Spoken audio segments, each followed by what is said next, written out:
More than 4 million people suffer with panic attacks in the world. In last few months, I have met with many people who are suffering with anxiety and panic attacks. So in this video, I'm going to share with you people how you can handle and how you can cope up with anxiety, with panic attack. But before starting, make sure you have subscribed to the channel.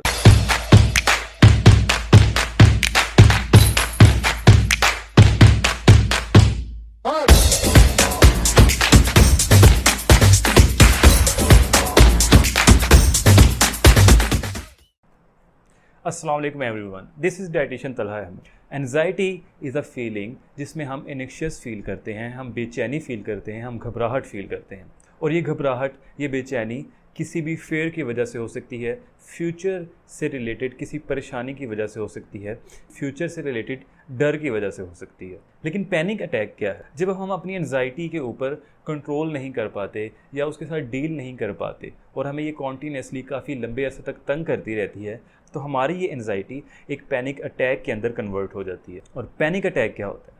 Panic attack एक ऐसी condition है जिसमें सबसे पहले तो आप panic हो जाएंगे और पैनिक होने के बाद आपकी बॉडी के अंदर कुछ फिजियोलॉजिकल चेंजेस आएंगी और ये चेंजेस आपको और ज़्यादा पैनिक करती जाएंगी। अब ये चेंजेस क्या हैं?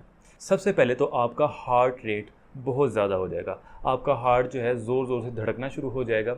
उसके बाद आपकी जो सांस है वो उखड़ना शुरू हो जाएगी और आपकी सांस तेज़ हो जाएगी। आपकी बॉडी में जो ब्लड फ्लो है वो भी तेज़ हो जाएगा। आपको फील होगा कि आपकी चेस्ट के अंदर टाइटनेस है, आपकी चेस्ट को कोई दबा रहा है या आपकी चेस्ट के ऊपर कोई प्रेशर डाल रहा है। आपके स्टमक के अंदर क्रैम्प्स फील हो सकते हैं, आपको चक्कर आ सकते हैं, आपको बॉडी के अंदर हॉट फ्लैशेस फील हो सकते हैं, आपके हाथ पांव कांपना शुरू हो सकते हैं, आपको चलने फिरने में दुश्वारी हो सकती है, आपके डिफरेंट बॉडी पार्ट्स, आपके हाथ पांव, उनमें नमनेस फील हो सकती है। तो ये सारे के सारे फिजियोलॉजिकल साइंस एंड सिम्टम्स हैं और ये तब होते हैं जब आप पैनिक अटैक एक्सपीरियंस कर रहे होते हैं। और एक पैनिक अटैक चंद मिनटों से लेके 30 मिनट तक लास्ट कर सकता है। इसके अलावा पैनिक अटैक्स में हमें कुछ साइकोलॉजिकल साइंस एंड सिम्टम्स भी देखने को मिलते हैं और उन साइंस एंड सिम्टम्स के अंदर 2 साइंस एंड सिम्टम्स ऐसे हैं जो बहुत ज़्यादा कॉमन है। एक ये कि आपको ऐसा फील होता है जैसे आप मरने वाले हैं, आपका सांस बंद हो रहा है, आपकी हार्ट बीट तेज़ हो रही है, तो आपको बस लगता है कि बस this is the end of my life. दूसरा क्या है? दूसरा ये है कि आपको ये फील होता है कि आप पागल होने वाले हैं या फिर आप कंट्रोल जो है उसको लूज़ कर रहे हैं, आपका अपने ब्रेन के ऊपर कंट्रोल नहीं रहा। तो ये तो थे पैनिक अटैक्स के साइंस एंड सिम्टम्स। तो अगर आपको अपनी बॉडी के अंदर कभी भी इस तरह की चेंजेस फील होती हैं तो आप क्या करते हैं? आप फ़ौरन से इमरजेंसी में जाएंगे, आप फ़ौरन से हॉस्पिटल में जाएंगे, आप किसी डॉक्टर को चेक करवाएंगे।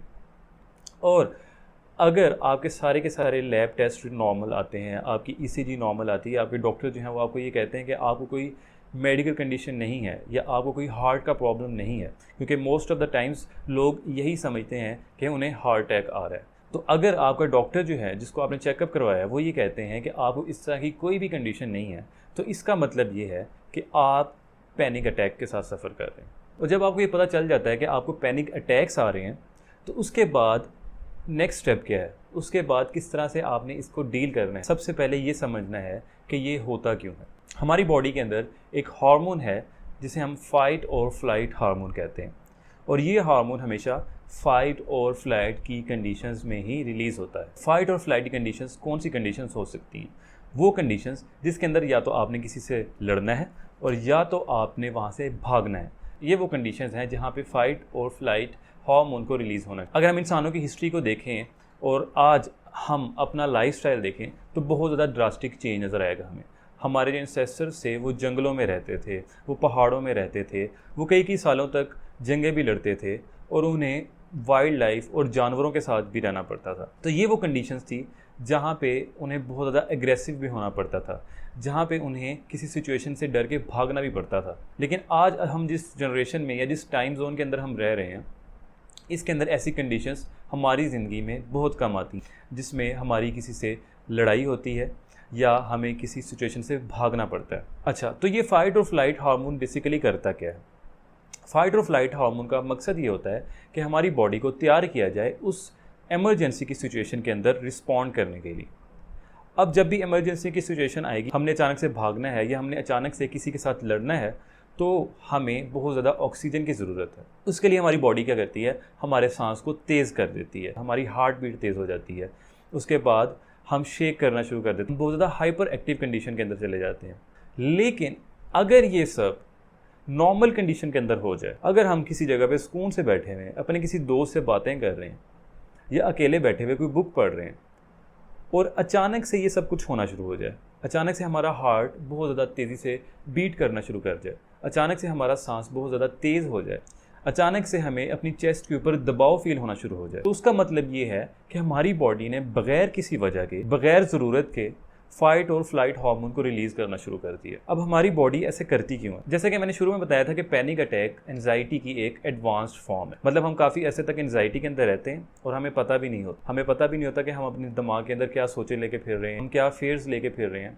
ये सारी सोचें, ये सारे डर हमारे दिमाग के अंदर एक्यूमुलेट होते रहते हैं और एक दिन ऐसा आता है कि हमारी बॉडी इन सारे फेयर्स के अगेंस्ट अपना रिस्पॉन्स देना शुरू कर देती है और उस रिस्पॉन्स में हमारी बॉडी फाइट और फ्लाइट हार्मोन को रिलीज़ करती है और इस हार्मोन के रिलीज़ होने के बाद वो सारे सिम्टम्स हमें फील होते हैं जो एक पैनिक अटैक के सिम्टम। तो अब हमने इस पैनिक अटैक को कंट्रोल कैसे करना है, किस तरह अपने आप को नॉर्मल कंडीशन के अंदर लेके आना है, क्योंकि पैनिक अटैक जो है वो आपकी ज़िंदगी को बहुत ज़्यादा मुतासर करता है। जो लोग पैनिक अटैक के साथ डील करते हैं या सफ़र कर रहे हैं, उन्हें इस बात का बड़े अच्छे से आइडिया होगा कि ये कितना ज़्यादा नेगेटिवली इन्फ्लुएंस करता है हमारे लाइफस्टाइल। और बज़ाहिर तो हमें लोग बहुत खुश नज़र आते हैं, सोशलाइज करते हुए नज़र आते हैं, हमें नहीं पता होता कि इतना ज़्यादा अच्छे दिखने वाले लोग, इतने ज़्यादा खुश दिखने वाले लोग ये डीप डाउन इन सारी चीज़ों के साथ सफ़र कर रहे होते हैं और कोई किसी को बताता नहीं। तो अब हम ये देखते हैं कि हमने इसको कंट्रोल कैसे करना है, हमने इसके साथ कोप कैसे करना है, हमने इसको हैंडल कैसे करना है। सबसे पहले तो 2 स्टेटमेंट्स हैं जो आपने हमेशा अपने माइंड के अंदर रखनी है। Number 1, I am safe and I will remain safe। और दूसरी statement, I can handle this। ये दोनों स्टेटमेंट्स इतनी ज़्यादा पावरफुल हैं कि ये आपको पैनिक अटैक्स से मुकम्मल तौर पे छुटकारा दिला सकती हैं। सबसे पहली स्टेटमेंट ये है कि I am safe and I will remain safe। इसका मतलब ये है it's all in your head, it's all psychological. कोई फिज़िकल हार्म हमें नहीं मिलने वाला, कोई भी हमें फिज़िकली अटैक नहीं करने वाला। हमारी बॉडी खुद से एक डर प्रोड्यूस कर रही है और ख़ुद से ही उस डर के अगेंस्ट रिस्पॉन्ड कर रही है। तो जिस दिन हम ये समझ जाएंगे कि हमें कुछ भी नहीं होने वाला, तो उस दिन क्या होगा कि हम काफ़ी हद तक रिलैक्स फील करना शुरू कर देंगे। और दूसरी स्टेटमेंट ये है कि आई कैन हैंडल दिस। जब आप अपनी पहली स्टेटमेंट के ऊपर मुकम्मल तौर पे कंट्रोल हासिल कर लेते हैं तो आप दूसरी स्टेटमेंट पे भी कंट्रोल आहिस्ता आहिस्ता ले आते हैं कि आप जो है इसको हैंडल कर सकते हैं। सबसे पहले तो आपने अपने डर को पहचानना है कि आपके माइंड में कौन सा डर है जिसकी वजह से आपको एंजाइटी अटैक्स या पैनिक अटैक्स आ रहे हैं। अगर वो डर आपकी फाइनेंशियल लाइफ से रिलेटेड है, आपकी सोशल लाइफ से रिलेटेड है, आपकी फैमिली से रिलेटेड है और आप उस डर के अगेंस्ट कुछ कर सकते हैं, आप उसका कोई सोल्यूशन ढूंढ सकते हैं, तो you will go for that. आपको वो सोल्यूशन ढूंढना चाहिए, आपको उसके ऊपर काम करना चाहिए। अगर आप जब तक उसके ऊपर काम नहीं करेंगे, जब तक वो प्रॉब्लम वैसे की वैसे रहेगी, आपकी एंजाइटी ठीक नहीं होगी। अक्सर लोग कहते हैं कि अपने आप को डिस्ट्रैक्ट करें, इन चीज़ों को इग्नोर करें, इन चीज़ों के ऊपर ध्यान न दें, लेकिन ऐसा नहीं हो पाता। क्यों? क्योंकि जब तक आप उस प्रॉब्लम को सॉल्व नहीं करेंगे, वो प्रॉब्लम आपके दिमाग से नहीं निकलेगा। लेकिन अगर आपके माइंड में कोई ऐसा डर है जिसके लिए आप कुछ कर नहीं सकते, मिसाल के तौर पे बीमार पड़ जाने का डर, मिसाल के तौर पे हार्ट अटैक आ जाने का डर, मिसाल के तौर पे पागल हो जाने का डर, मिसाल के तौर पे मर जाने का डर, ये वो सारे के सारे फियर्स हैं जिनके लिए आप कुछ नहीं कर सकते, क्योंकि मौत का एक दिन मुतय्यन है, उसने उसी दिन पे आना है। ना उसे आप उस दिन से पहले लेके आ सकते हैं और ना उस दिन के बाद से लेके आ सकते हैं। लेकिन आप ये अपने माइंड के अंदर बिठा सकते हैं कि ये जो पैनिक अटैक है, इसकी वजह से मैं मरने वाला नहीं। अगर आप स्टडीज़ देखेंगे तो आपको जो रिजल्ट्स मिलेंगे स्टडीज़ के कि पैनिक अटैक से कितने लोगों की डेथ्स हुई हैं, तो वो ना होने के बराबर हैं। क्यों? क्योंकि जैसे मैंने पहले कहा कि कोई फिज़िकल हार्म नहीं है, कोई फिजियोलॉजिकल हार्म नहीं है, सिर्फ और सिर्फ आपके ब्रेन को ऐसे लग रहा है कि आप किसी इमरजेंसी की सिचुएशन में हैं और वो उस सिचुएशन के अकॉर्डिंगली रिएक्ट कर रहा है। तो जब आप ये रियलाइज़ कर लेते हैं कि आप सेफ़ हैं, आपको कुछ होने वाला नहीं है, आपने सिर्फ और सिर्फ अब क्या करना है, अपनी बॉडी को रिलैक्स करना है। जब आप ये समझ जाएंगे कि आप सेफ़ हैं, तो आपने अपनी बॉडी को भी ये समझाना है कि मैं सेफ़ हूँ। तो उसके लिए आपने क्या करना है? उसके लिए मैं आपको कुछ टेक्निक्स आज बताऊंगा, जिन टेक्निक्स को आप प्रैक्टिस करके अपनी बॉडी को रिलैक्स कर सकते हैं। सबसे पहले तो हमारे पास एक ब्रीथिंग टेक्निक है विच इज़ रियली हेल्पफुल। अगर आप उसको प्रैक्टिस करते जाएंगे, शुरू में वो इतना ज़्यादा हेल्पफुल नहीं रहेगी, लेकिन जैसे जैसे आप उसको ज़्यादा से ज़्यादा प्रैक्टिस करते जाएंगे, उतना ज़्यादा आप उसके ऊपर कमांड लेके आते रहेंगे और उतना ज़्यादा वो आपको हेल्पफुल भी लगेगी। अच्छा, इसके अंदर आप करते क्या हैं, इसके अंदर थ्रू डीप ब्रीथिंग आप अपने आप को रिलैक्स करने की कोशिश करते हैं। लेकिन याद रखिएगा, जितने स्टेप्स मैं पहले बता चुका हूँ, अगर आप वो स्टेप्स फॉलो करेंगे तो ही ब्रीदिंग टेक्निक आपको हेल्प आउट करने वाली है। जो चीज़ें मैं पहले बता चुका हूँ, जिसमें आपने एक तो अपने आप को ये रियलाइज़ करवाना है कि you are in a safe position, you are in a safe situation, और आप जो है इस सिचुएशन को हैंडल कर सकते हैं, इसको कंट्रोल कर सकते हैं।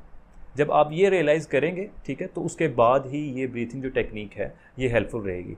वरना आप पैनिक हो गए हैं और आप अचानक से ये ब्रीथिंग टेक्निक करना शुरू कर दें, this is not gonna help you. अच्छा, अब इस टेक्निक के अंदर आपने करना क्या होता है, मैं एक दफ़ा आपको करके दिखा देता हूँ।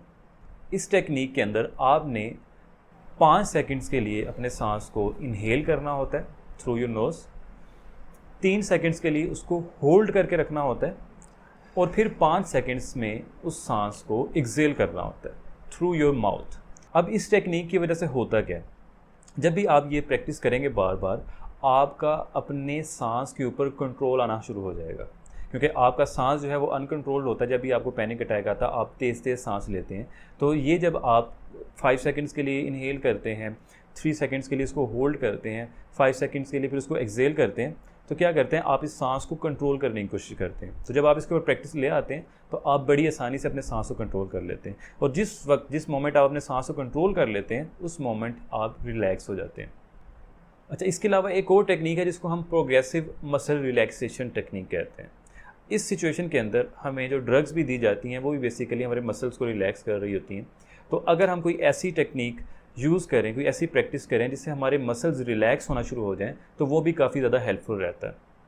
अब इसके अंदर हमने क्या करना होता है, पर्पसफुली अपने बॉडी के किसी भी मसल को, और डिफरेंट मसल्स जो हैं इसमें आप प्रैक्टिस कर सकते हैं, उनको टेंस करना है और रिलैक्स करना है। For example, if I start with my shoulders, तो क्या है, पहले मैं अपने शोल्डर्स को टेंस करूँगा फॉर फ्यू मोमेंट्स, और अब मैंने इन्हें रिलैक्स कर दिया।